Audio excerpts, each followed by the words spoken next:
തേനൊഴുകണ കോഴിക്കോട്, കടലമ്മ മുത്തണ കര കോഴിക്കോട്, അലുവ മനസ്സുള്ളൊരീ കോഴിക്കോട്, വേണേ കണ്ടോളി ചങ്ങായി നമ്മടെ കോഴിക്കോട്.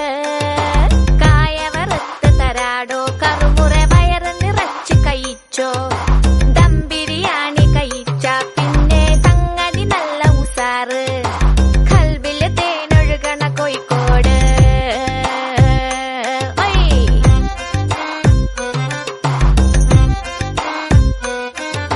മിഠായി തെരുവൊരു ബീവി, സൽക്കാരമിടുക്കുള്ള ബീവി, മീൻചന്ത വഴിക്കുന്നു കേറി, മഞ്ചുള്ള നടക്കാവ് താണ്ടി, പുതിയാപ്പ ബീച്ചില് കേട്ടോ